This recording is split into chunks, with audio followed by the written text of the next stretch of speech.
Now, we are watching the tropics for four different systems from the Eastern Pacific to the North Atlantic Ocean, and we have a very busy tropical season that is underway, and an excessive heat wave that continues to build across the middle of the country that could send heat index values in excess of 115 degrees Fahrenheit over the next couple of days, with it centered across the Midwest.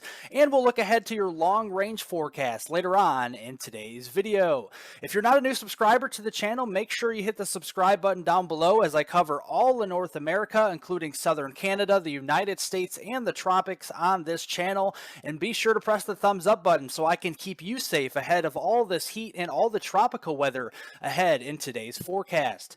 Well, first, let's look at the tropics here. We have Tropical Storm Franklin across portions of the Greater Antilles, right over the Dominican Republic here as of this morning. We also were watching a couple of systems out to sea here over the North Atlantic. We'll get to those in just a couple of minutes. But looking here at Tropical Storm Franklin first, as it sits over the Dominican Republic, it is starting to disorganize a little bit as it interacts with some of the land out here. But I promise you, this system will start to strengthen as it heads over the open water and towards Bermuda, or just west of Bermuda, over the next couple of days as a tropical storm, and then eventually a hurricane as it kind of makes a little bit of a slingshot there towards the north and west. So looking at this from the European forecast model today, as it moves over the Dominican Republic, we can expect some flooding and some very heavy rainfall. So if you live there in the Dominican Republic region and surrounding islands as well, we may have to be watching out for some flash flooding as we go through today. And then as we go into Friday, we'll still see some rainfall here towards portions of the Greater Antilles, but the heaviest rains will move away, and we'll also see this system start to strengthen to a stronger tropical storm as we go into Friday. And then early next week, as it moves over the open waters here, remember, it's very warm out here in the western Atlantic. This system will slingshot back to the north and west as a 967 millibar low by Monday, August 28th, and this will really start to strengthen as it moves near or just to the west of Bermuda out here. And like I was mentioning, look at these water temperatures. This is your sea surface temperatures in degrees Celsius. Anything above 26 degrees Celsius here is in the 80s, and you see well into the 20s and even low 30s for those Celsius degree water temperatures. So it is very, very warm out here. And looking at the overall intensity of Tropical Storm Franklin here over the next couple of days, you can see a lot of the models like this strengthening back to a strong tropical storm over the next 72 hours. And then once we get in towards the 84 to 96 hour range, it really likes it getting into Category 1, possibly even Category 2 strength as it goes over the open waters of the Western Atlantic. Watching a couple other systems here, these are mainly fish storms out across the North Atlantic right now, has a low to even a high chance of developing over the next 7 days. Looking at the EPS ensemble members, this is the European guidance, and it really starts to latch on to this here with some of the members by Friday, August 25th, with a couple of these waves, but it doesn't really take them anywhere near North America. In fact, it actually kind of weakens them out as they move further to the north across the far northern North Atlantic here. So I'm really not too concerned about that. Franklin is really the only game in town that we're going to have to keep an eye on, especially for some waves out here across the East Coast. So if you live from Florida to Maine, just seeing some waves, some rip current action potentially as we go into early next week with that system. We'll keep an eye on that. And then as we go through the long term here, we're going to be watching as we get into early September. This is Friday, September 1st. Another stronger, more robust wave or two will be coming off the African coast into the Maine development region again. And with the center of high pressure up here starting to migrate a little further south, this could press this wave or two a little bit further to the south as well. So we may have to watch this again in the Western Atlantic or the Eastern Caribbean as we go into early September. And looking at the ocean, the Atlantic Ocean hurricane names right now, the ones that are in bold are already used. So we've already been to Harold and Franklin. Here is ongoing and Gert. The next name on the list is Idalia and Jose. So we're going to continue to watch that over the next few days to see if those become named. And looking at the Atlantic hurricane season as a whole, we are climbing the ladder. We're getting very close to the climatological peak of hurricane season, which is in the middle of September here. So we're just a couple weeks out from the peak of hurricane season in the North Atlantic Ocean. Looking on the Eastern Pacific side now, we have a 70% chance, a high probability of development over the next 7 days right near the Mexico coast again, and this may be trouble for western Mexico in the days to come. So looking here at today, not much happening, just a tropical wave moving across the Central Americas and into the Eastern Pacific Ocean here. We start to see lowering of the pressures by Friday, August 25th. This is 2 days from now, probably getting into that tropical depression status and then quickly dropping to a tropical storm probably as we go into later on this weekend on Sunday, August 27th.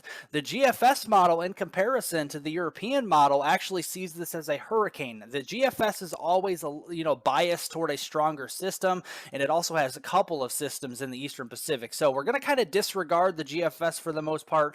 I think a tropical storm is more likely there into the Eastern Pacific Ocean, but maybe a Category 1 hurricane could be possible, especially when we're looking at those warm water temperatures in the Eastern Pacific Ocean. Here's the Eastern Pacific Ocean names here this season. We've already seen Hillary. The next name on the list is Irwin. So if that storm does get named, it will become Irwin in the Eastern Pacific Ocean over the next few days. And looking at the Eastern Pacific Ocean, climatological peak of the season is actually upon us here, and that actually is within about a week or two as well. So we are seeing the climatological peak of the hurricane season coming to a wrap here as we get towards the next 1 to 2 weeks in the North Atlantic and the Eastern Pacific, and then we'll slowly start to descend back down towards the bottom as we go through September, October, and into November. Looking at the excessive heat wave across the middle of the country here, back closer to home, we have widespread excessive heat warnings, heat advisories, excessive heat watches. In the pink shaded colors, these are warnings for heat, and we definitely see that covering the entire state of Iowa, Missouri, Arkansas, Illinois, Indiana, all the way down to Louisiana here. Yeah, we have a lot of heat headlines across the middle of the country here, and this is the big story really across the country this week. And you can see today that massive high pressure system sitting across the middle of the country. That'll start to break down as we go in toward later on this week on Friday. See the maroon red start to climb back further to the south, and then we start to see that disappear a little bit with those maroon red colors by this weekend. So that means the extreme heat will start to lessen as we go each day in toward the weekend on Saturday into Sunday here. But until we get to that point, here are your heat index values this afternoon. We're up to 115, perhaps locally 120 degrees Fahrenheit across Wisconsin, Illinois, and eastern Iowa down into the Missouri Ozarks region this afternoon. It is going to be a very hot day across the middle of the country. Getting into tomorrow, much of the same, probably not 120 degree heat index values tomorrow, but still pushing 110, 115 across most of the Mississippi Valley and vicinity here. So definitely seeing a lot of heat out there on Thursday. Friday, we start to break down the northern periphery of that ridge. So areas that have seen the triple-digit heat indexes by Friday will see heat indexes back into the 80s and 90s by Friday afternoon into Minnesota, Wisconsin, northern Iowa, northern Illinois, down through the Ohio Valley, whereas the triple-digit heat for heat indexes will continue across the middle and lower Mississippi Valley going into Friday. Saturday, we break that down just a little bit further toward the south, 100 to 110s across the southern plains into the southeast, and then Sunday gets a little bit further south, and yeah, look at that refreshing air there on Sunday across the Midwest. 70s for heat indexes here, and we're not really talking about a heat index up across those areas by the end of the weekend. Whereas for Dallas, Fort Worth, we're up to 107 there on Sunday with the heat index, 101 in Atlanta, and 107 as well in Jackson, Mississippi for the heat index as we go into Sunday.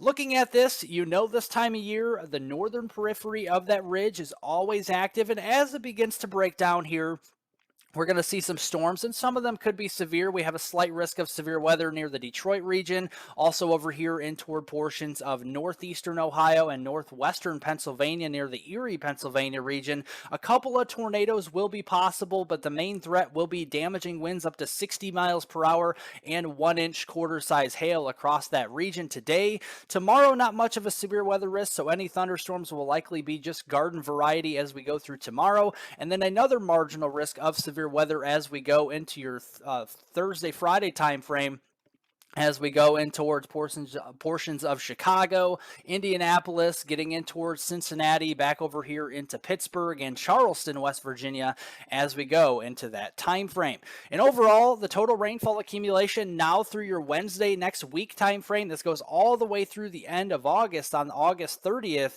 and you can see where we do get the rain, it will be heavy here across the eastern Great Lakes, parts of the Northeast, or down here near the southeast coast with some of that tropical moisture out here. We also could have some heavier rains across the Rockies and the Four Corners region, but underneath that ridge of high pressure, we're just not going to see a lot of rain, if any, over the next 7 days. So it's going to be hot and it's going to be dry across the majority of the country as we go through the next 7 days. And looking at the long-term weather pattern through September 5th, so this is August 30th through September 5th, the heat does build back across the west and across the south as we go through the end of August, but that starts to build again across the middle of the country slowly but surely as we enter into the first few days of September. And you see with that ridge building, we're going to have well below average precipitation from the Great Lakes down through the Midwest and into the southern plains, whereas we have tropical moisture down across the southeast here, especially into Florida and Georgia up through the Carolinas, and an active pattern across the west,